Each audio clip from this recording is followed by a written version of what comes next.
Hi, everyone. Welcome to the channel. My name is Nick Cosgrove, and I'm back with this week's No Filter Q&A. This is the episode where I answer all questions related to diet, training, and supplementation that I received over the last 7 days from our in-house clients, online clients, as well as a few of our online followers. Remember, if you have any questions related to your nutritional plan, workout program, supplements you're taking, not taking, considering taking, please feel free to email me those questions at nick@foreverfitperformance.com, or you can also DM me your questions on my Instagram at @fitcosgrove_. All right, let's get started with this week's No Filter Q&A with question number 1. Hi, Nick. I've been following a keto diet for the past few weeks and feel great energy-wise. I've noticed I'm also getting constipated more often, though. Is there anything I can do to help fix this? I don't want to stop doing keto until I lose another 25 pounds. This is actually a very common problem when it comes to ketosis diets. And it's something that I've come across with numerous people before in the past. I've even had it happen to myself years ago when I did a keto diet. And what happens is when you're following a ketosis diet, which is primarily fats and protein with very little to no carbohydrates whatsoever, is you lack fiber in your diet. Okay, you're not getting that essential fiber that you'd get from something like oatmeal or brown rice or sweet potatoes, yams, quinoa. So those are that's essential fiber is necessary to help keep you regular, right? So if you're not consuming carbohydrates, you're going to have a problem with constipation because you're not going to get much fiber from omega-3 eggs or avocados or chicken breast, right? So you have to find your fiber from some source. Now, even though I'm not a huge advocate of incorporating a ketosis diet, with most people, not all people, but most people, for the times that I do incorporate the keto diet, what I'll usually recommend is someone use a powder like a Fiber Smart powder. Okay. And what that'll do is it'll allow you to have a little bit of extra fiber in your diet that should help keep you regular.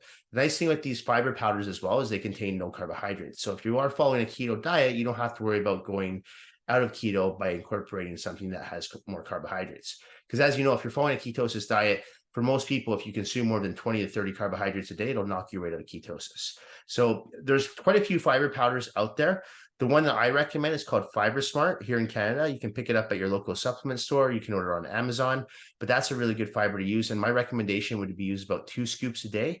Start off one in the morning, one in the afternoon, and see how that goes. But it should help. But just be careful because that's the one thing with ketosis diets is they're known to keep people constipated. Like this is a very, it's very well known that they do this. Another thing that I'd recommend doing if you are on a keto diet is once a week, give yourself 1 carb meal. That won't knock you out of ketosis necessarily. It might knock you out for a few hours, but because you're following a keto diet for the majority of the week, that one meal, it'll just help replenish your glycogen storages. And at the same time, it'll help incorporate more natural fiber into your body, right? So you're not relying just on the powders. So that's what I'd recommend doing. I usually call it like a refeed meal. So any of my clients that I've put on keto diets in the past, I'll usually have them do one cheat meal, which is a refeed meal that will include carbohydrates. And I'll say, in this one meal, I want you to have like 150 grams of carbs.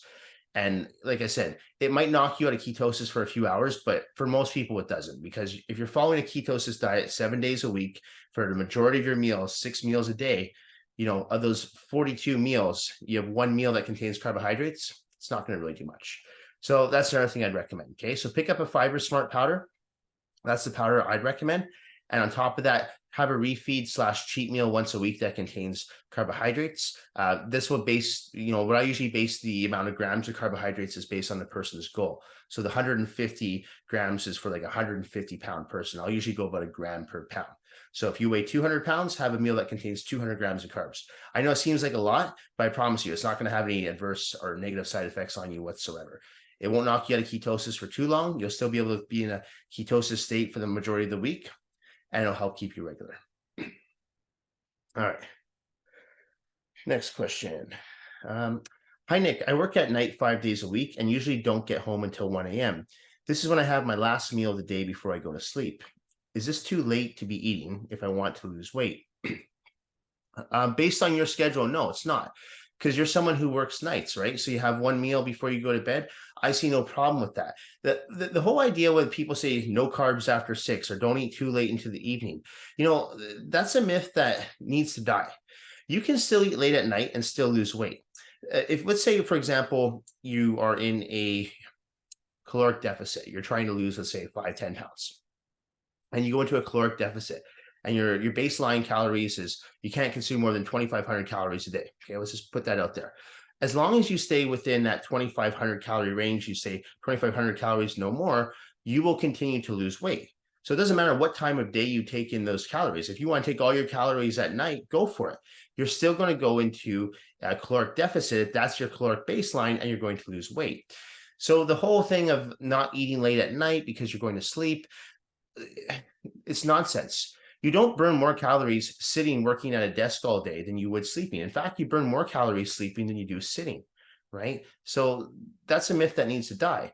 With that being said, though, I don't recommend eating too much food before you go to bed, because that will, it'll interrupt your digestive tract, and your digestive tract is trying to digest food. So that makes it very difficult to sleep. So that's why I recommend not eating too big of a meal before you go to bed, just because it's going to disrupt your sleep, but nothing to do with fat gain. That's nonsense. Now, if you go into a caloric surplus, yeah, you're going to put on body fat, of course. But if you're someone who doesn't like to have their first meal till 12 or 1 o'clock in the afternoon, which, by the way, I see nothing wrong with if you're working nights, go for it. And you don't have your last meal till, like this person says, 1 or 2 in the morning, that's fine. Okay, you just have to work with the nutritional plan that works well with your schedule.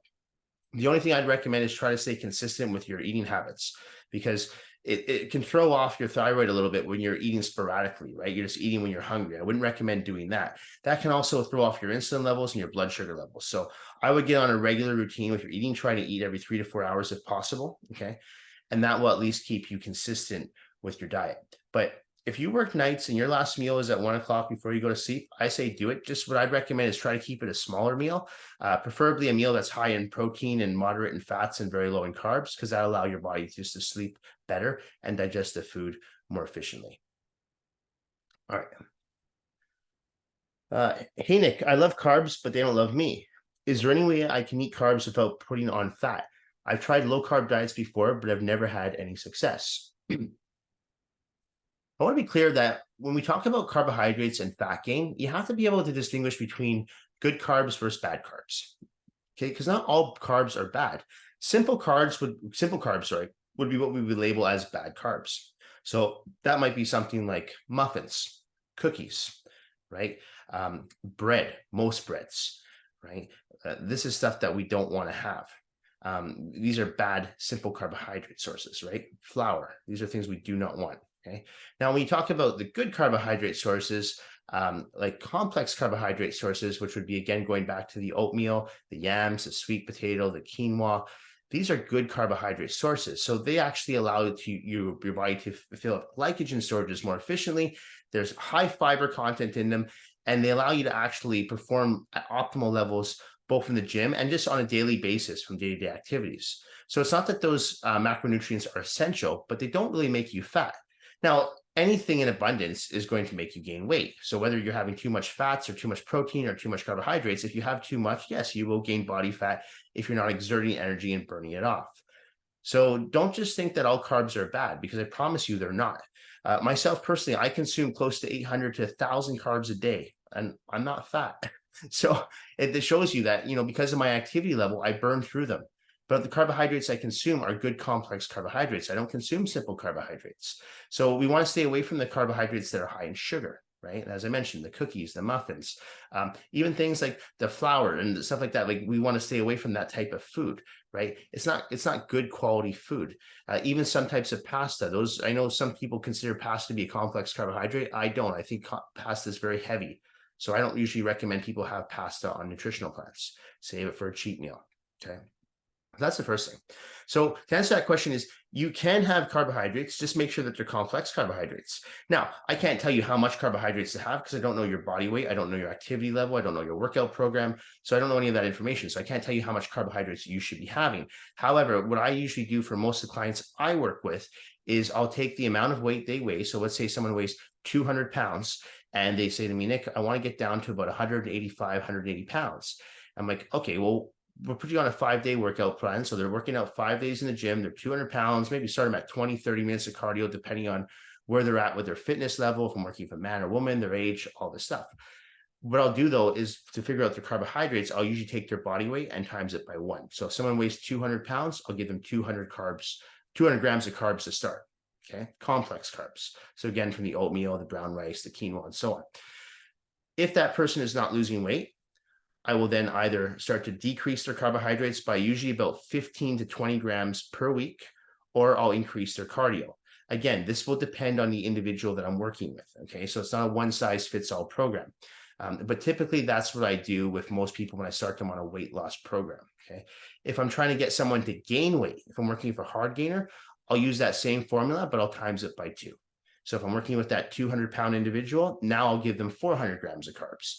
They might need more. They might be someone like me who has a very fast metabolism, and I might need to times it by 3. So it's really case dependent. Okay. So don't be afraid of carbs. I promise you, you're not going to gain body fat by consuming complex carbohydrates. But like anything, don't consume them in abundance. Use that formula I just said to use, times your body weight by 1. And that's what I would start with if your goal is to lose weight. If your goal is to gain weight, I would take that and take your body weight and times it by 2. And that's how many grams I would have to start. Okay. And then you just go from there. All right. Next question. Hi, Nick. Can't I just do cardio to lose fat? I don't like going to the gym and prefer just running outside for my exercise. Yeah, I mean, you could do cardio just to burn fat. Absolutely, that should work. However, it's not an efficient way to burn fat. And the reason why it's not an efficient way to burn fat is because your body's going to constantly rely on you doing cardio to burn fat. Okay, so yeah, you going for a run for 45 minutes to an hour a day, you will lose body fat, especially if you're in a caloric deficit. Absolutely, you will. But what happens is if you stop that run for, let's say, 3 or 4 weeks, now your body doesn't have an outlet, doesn't know, oh, how am I going to burn these calories? And let's say you continue to eat how you're eating right now. Well, now you might go into a caloric surplus, and then you're going to put on that weight again, right? Because your body is relying on that cardiovascular activity to burn fat. So what do? Well, when you add in weight training, okay, what weight training does, it helps you build muscle. The more muscle you have, and I've said this time and time again, and I'll say it again, the more muscle you have, the more calories your body burns in a rested state. So if you're doing weightlifting in addition to cardiovascular training, what's going to happen is your body is going to be constantly burning more calories throughout the day. Okay. So let's say you stop going to the gym for a week or 2 weeks. Let's say you go on vacation. No problem. You're not going to lose muscle. You're not going to lose muscle in a week or 2. Okay. Your body doesn't just go into a catabolic state unless you starve it completely and you're not doing anything. Like by anything, I mean, you're not walking, you're not just do daily activities. You're laying in bed for 2 weeks, but your body does not go into a catabolic state that quickly. So you're not going to lose muscle, but you're also not going to gain fat because again, your muscle mass is going to stay on you. So you're going to be burning more calories in a rested state. So it's not that doing cardio alone won't help you lose fat. It will, but it's just that your body's going to constantly rely on that cardiovascular activity to continue to burn fat. Okay. And when you stop doing that cardiovascular activity, let's say you stop that for 2 weeks, you will put on fat again because your body doesn't have an outlet. Whereas if it has muscle, you burn those calories. Okay, so it's more efficient to do weight training in addition to cardiovascular training if your goal is to lose body fat and build muscle at the same time. Okay. Hi, Nick. Who are your top 6 at this year's Mr. Olympia? Oh, I haven't thought about that yet. If I have to think top of my head right now, I don't believe Big Ramy is competing this year. And I know Nick Walker's out right now. So taking those 2 out of consideration, I'd put Derek in first this year. I think Derek's going to take it. I thought it could go either way last year between him and Hadi. Honestly, I did. Derek's got a crazy back. And don't forget, he's coming off the 212 champion, I think the year prior to last year, right? So that'd be the first time in history that you had a guy who won the 212 class and the open. But I think he can do it. He's young. I think he's in his late 20s, early 30s. So he's got age on his side. And that back double bicep is insane. So they say Olympias are one from the back. So I think I think Derek's got it. The second I would put Hadi though, last year's Mr. Olympia. And again, those 2 are so close because Hadi's conditioning is insane. So those 2 could really go either way, but I think it's Derek's this year. So I would just flip those 2 around and put Derek in first place. I put Hadi in second. With Nick Walker out, because I did have Nick Walker in third, I think Samson's going to make a move for third. He's big. He just has got to bring that conditioning because he's such a big guy. He takes up so much stage. But a guy that big to come in condition with the muscle mass he has, that's difficult to do.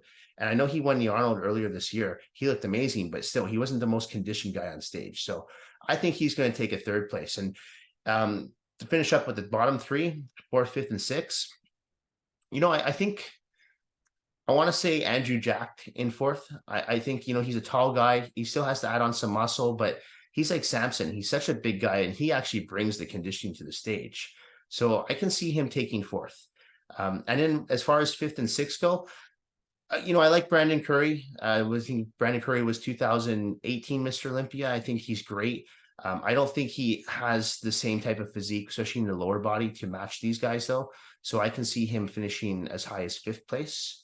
And then finishing in sixth place, Labrada. Yeah. I think, I forget his name, but Lee Labrada's, Hunter Labrada. Yeah, Lee Labrada's son. So I think with Nick out, Hunter can take that sixth spot. But if Nick Walker was in, I honestly would have had Nick Walker in third. And if Hadi and Derek are off in their conditioning, I would have had Nick Walker taking the Olympia.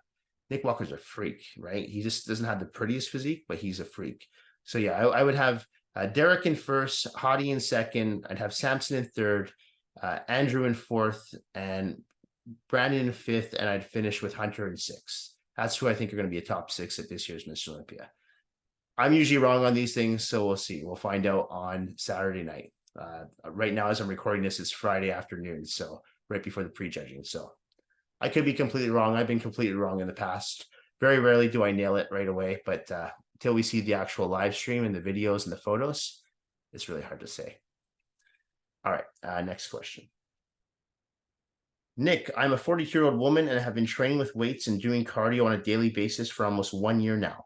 No matter what I do, I can't get rid of my belly and thighs, though. I train my legs 3 times a week in a women's only class and my midsection every day. What else can I do?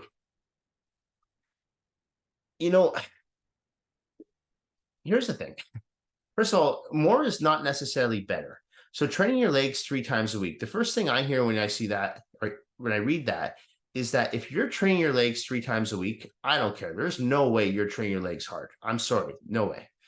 I have a lot of women that I work with online, and I'll give them 2 leg days, but the first leg day will be a quad only day.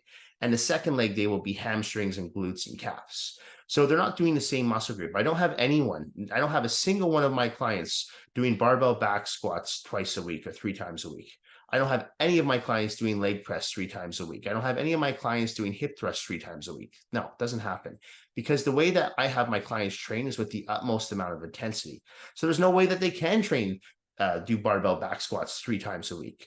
So right off the bat, when you're telling me you're training your legs 3 times a week, if they're 3 completely different leg workouts, maybe I could see it, but at the same time, I don't think that's enough recovery time, and then you're probably not training them intense enough. Okay. So I'm not trying to say that you're training yourself too easy, but honestly, I know myself, there's no way, and I consider myself to be quite fit. I couldn't train my legs 3 days a week. There's no way, because the time my legs are finished from recovering after a whole week, it's time to train them again. So I don't know how someone else is doing it 3 times a week. So that's the first thing. I would increase your intensity and decrease your volume, okay, for both legs and abs. Train your abs every day is not going to make them come in more. I've said this time and time again, and I know it's cheesy, and I know people have heard this before, but abs are made in the kitchen. Abs are diet related. You can have a strong, amazing 6-pack, but if there's a layer of fat covering it, you're never going to see those abs. So you got to get your diet in check. Okay. Now, when you talk about your thighs, well, for women, I was talking about this with a client earlier today. Your thighs, especially your inner thighs, that's where estrogen buildup is, right? So that's usually a trouble spot for a lot of women. A lot of women have a hard time losing weight in the inner thighs, the glutes, sometimes in the hamstrings as well. Those are trouble spots. Another trouble spot is usually the back of the arms, the triceps, because again, that's where estrogen buildup occurs. For men, we typically have that problem in our midsection. Some women get in their midsection as well, but typically you see that with men. We get it in our lower backs, our love handles, and our abdominal region. You don't see many men walking around with a fat ass or fat thighs, right? Like, yeah, there are a few, but mostly for us, for guys, we typically tend to hold our weight in our midsection. And again, that's just where, primarily on the genders, that's where estrogen buildup is, and also where majority of your fat cells are distributed, okay? So with that being said, what can you do? Well, there's no such thing as spot reduction, right? We know this. So train your legs 3 days a week, train your abs 7 days a week. That's not going to get rid of them. That's not going to get rid of any fat surrounding that area. So what you need to do is you need to think strategically.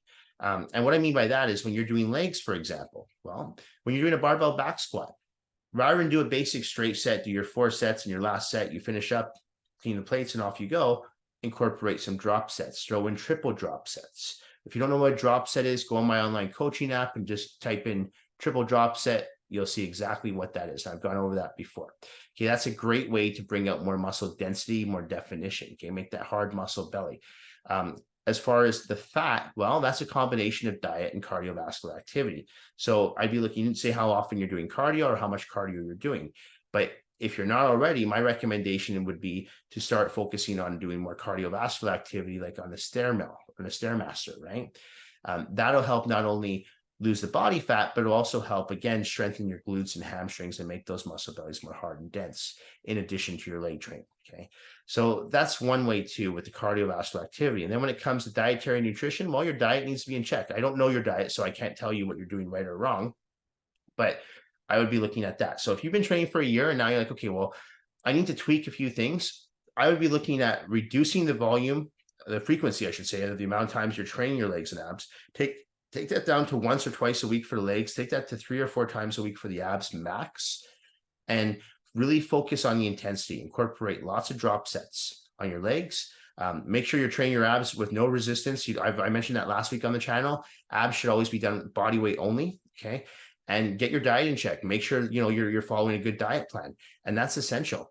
So again, if you're not too sure about these things, you can always reach out to me and we can talk about maybe setting you up on a proper nutritional plan in addition to your training program. I'm happy to look that over with you. You can email me at nick@foreverfitperformance.com, or you can DM me on Instagram at @fitcosgrove_. And, sometimes it does help to have a second set of eyes, especially an experienced set of eyes, someone who's done this for 20 plus years, who can help guide you and say, you know what, I think you should do this with your diet. And I really think we should do this with your training. And then try that for 3 to 6 months and see if that makes a difference. And I'll tell you what, it usually does.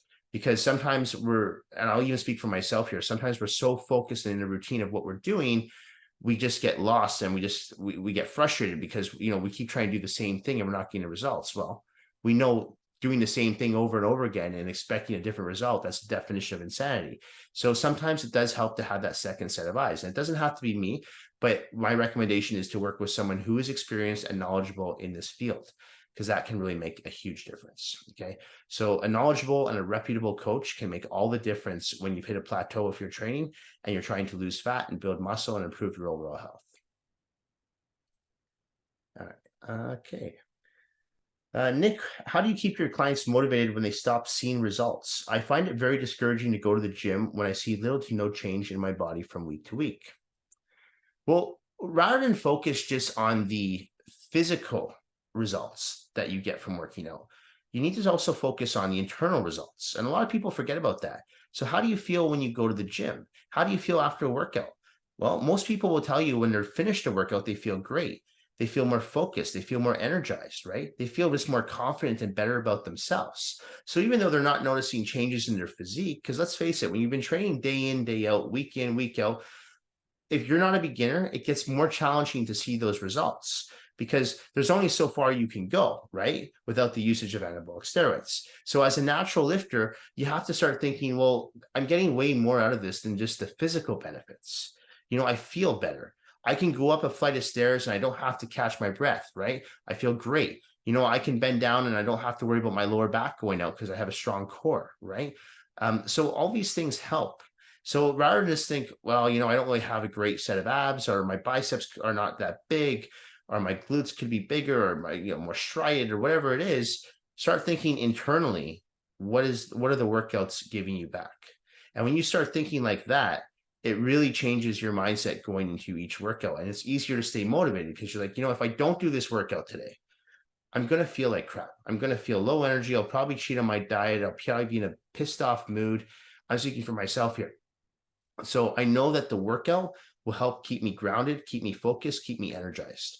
And that's why I tell to my clients, I'm like, don't just focus on the aesthetics, because vanity will only get you so far in this game.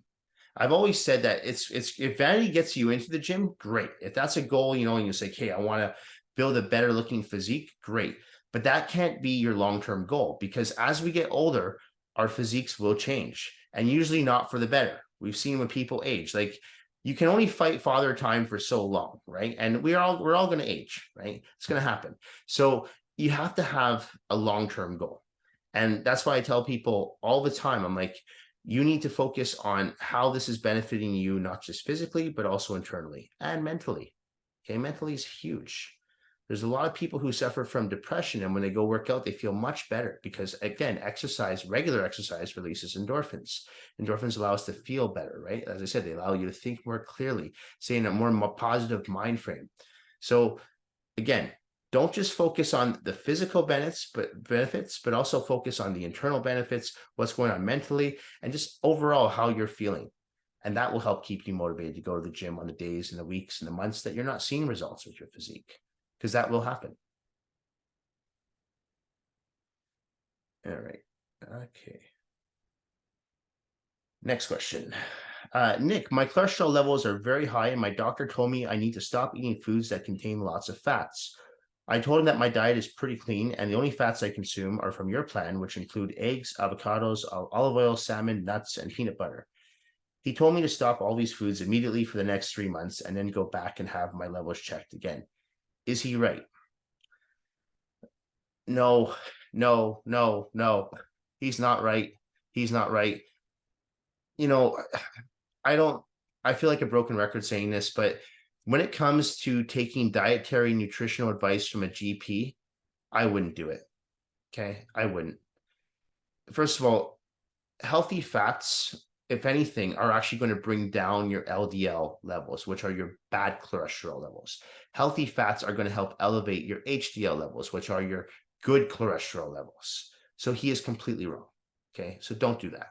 I promise you that will not work. Okay. Cholesterol, first of all, if you're someone who follows a clean diet and you have high cholesterol, let's say you go to the doctor, you get your blood work done, and you're like, I don't know what's going on. I follow a super clean diet, just like you do. Okay. Unfortunately, that's your genetics. Okay. And I have a few people like that. Some people who they work out 6-7 days a week, they follow a super clean diet, but their LDL levels are very high. Now, what happens is in that case, it is purely genetics. It's not their diet, right? Now, for someone who's at home and they're sitting at home and they're eating chips and they're having cookies and they're having pizza and they're having a really shitty diet, they're eating McDonald's, and they go to the doctor and they get their blood work done and their LDL levels are through the roof. Well, yeah, that's diet related. But if you know you're following a clean diet for 90% of the time and you exercise on a regular basis and your LDL levels are high, that is your genetics. And unfortunately, that is something you cannot change. We cannot change our genetics. Okay. You're born with your genetics. You can't change your parents. You can't change your grandparents. That's what you're born with. So what do? Well, I would continue to eat those healthy fats. I would not stop consuming those healthy fats because those are all good fats. And if those are the only fats you're consuming and you're not consuming the cookies, you're not consuming the pizza, you're not consuming the cakes and all that crap, then I would say, okay, well, I might have to look at going on some medication. Now that could look like something like Lipitor. I have a few clients who are on Lipitor, and that's a cholesterol medication. You take one pill a day, you take it before you go to bed. It's nothing. It doesn't mean that you're unhealthy. It just means that you have cholesterol issues. Some people naturally have high blood pressure. Some people have naturally low blood pressure. It's your genetics. Sometimes it's lifestyle. In many cases, it is lifestyle. But if you're someone who's active and fit, and then you go get your blood work done, and all of a sudden something is off, well, that's your genetics. And in that case, I would recommend going on a medication, something that, it can be fairly safe to take. Lipitor, for example, is very safe to take. There's no adverse side effects to it whatsoever. I've had one of my clients on it for, I think, 30 plus years. He's fine. He takes it every day before he goes to sleep, and he's fit. It's just naturally his cholesterol levels are high.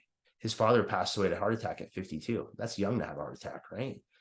So it's his genetics. So it's just something to watch. So it's good to be proactive. And again, I'm not coming down on doctors, but I get a lot of clients that they really take everything their doctor says and they run with it, which, listen, I'm fine with that when it comes to medical advice, but when it comes to dietary nutrition or exercise related, no, because they're not experts in that field. They do not know, right? A lot of doctors are not even in shape. I mentioned that I have a doctor who is giving me crap because my testosterone levels were high. And I'm like, well, what do you want me to do? Stop working out?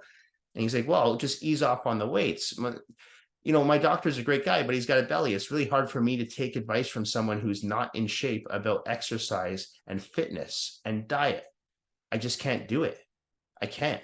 So, I always tell people, people who exercise on a regular basis, that we have our own set of rules versus the average sedentary person. And I'm not saying that people who exercise are better than the average sedentary person. I'm just saying, why should we follow the same rules that the average sedentary person should follow. It doesn't make sense. So I'm not going to follow the same exact advice that my doctor is giving someone who is sitting on their ass and not doing anything all day. Because I take care of my body, I take care of my health, and I take care of my fitness. Sounds like you do too. So if you want to listen to your doctor, go ahead. But I honestly don't think taking out those fats is going to do anything. If anything, I think taking out those fats is going to increase your LDL levels and lower your HDL levels. So it's going to make it worse. So I'd keep the fats in. I would go over possibly going on something like Libertor. I'd ask them about it. Say, what do you think about going on this medication? Because I'm already following a healthy diet. And chances are someone in your family has high cholesterol, whether it's on your mom's side or your dad's side. So I'd look into that too. And just make sure that there's no heart disease that runs in your family, okay? Because again, you have to be proactive. And in Canada, especially, you have to be your own advocate for your own health, right? So do your research and really, really, really try to make a decision, informed decision before just coming off healthy fats. Because I promise you, that's not a good idea. All right. Last question. Nick, what advice would you give to someone who is just starting out in the gym and wants to become more healthy and fit? In this day and age, block out all the noise. There is so much misinformation out there right now, especially online. There's a lot of good information too, but what I'm seeing more and more of is misinformation. And I don't like that. So I see a lot of people who are obviously on anabolic steroids giving advice to naturals, which again, I have no problem with, but the advice they're giving works for people who are on anabolic steroids, so the enhanced lifter. So that's one problem I see. And these people are not being open and honest about their anabolic steroid usage, right? So I'm not saying don't take their advice, but the problem is they should be transparent and saying, hey, you know what, by the way, the reason I have these abs and I can eat like this is because I'm on growth hormone, right? Or the reason why I can have, 5,000, 6,000 calories a day is because I'm on something like Ozempic, right? So I think it's important that these people be transparent. I'm always very transparent with all my clients, right? I tell them I eat a lot of calories, but I also have a very fast metabolism. I work out 6, sometimes 7 days a week, okay? That's the reality. If I didn't do that, I'd probably gain weight easily, okay? So that's one thing. It's difficult to block out the noise sometimes too, because sometimes you go on social media, I've talked about this a few times, is we see a lot of things that are very discouraging, right? There's a lot of shaming people who are new to the health and fitness industry. And what we should be trying to do is motivate and encourage people to go to the gym more regularly. So that's the first thing I would do is I would block out the noise, because social media it's got some good and bad, but sometimes if you're just starting out in the gym, it can just be very confusing and you get a lot of wrong information. So I pick one source, someone that you trust and that you respect, and listen to that person, whether it's an online trainer or whether it's a YouTube channel that you follow, or you hire a coach that's experienced and knowledgeable. Take that person's advice and go with that. So you just stay in your lane, you stay focused, because that can really make the difference. Another thing is to have realistic expectations. Every time I work with a new client, I always tell them it's going to take some time for me to learn your body, but it's also going to take some time for you just to learn how to do proper form and technique. So I always tell people when they're working with me, especially if they're a beginner, don't expect to see changes in your body for at least 6 to 8 weeks. And that's the reality. I tell every single person I work with that, no bullshit, because we have to make sure that first you're consistent for those 6 to 8 weeks and that you're actually progressing. Because if you're someone who goes to the gym, say you're scheduled to go 4 days a week, but you're missing every second workout, now you're only going twice a week and your diet's on check. Well, no, you're not going to get results in 6 to 8 weeks. You're going to get results in maybe 6 to 8 months or no results at all. So have realistic expectations for what you're willing to do. Okay. So block out the noise, have realistic expectations of what you should be doing, or what you can achieve with your body, your physique, and your training. Okay. So that's what I would do. And then finally, the hardest part is staying motivated, right? And consistency really is key. And again, I know it's cheesy to hear that, but that's the one thing that I've preached for years, is that consistency is key with anything.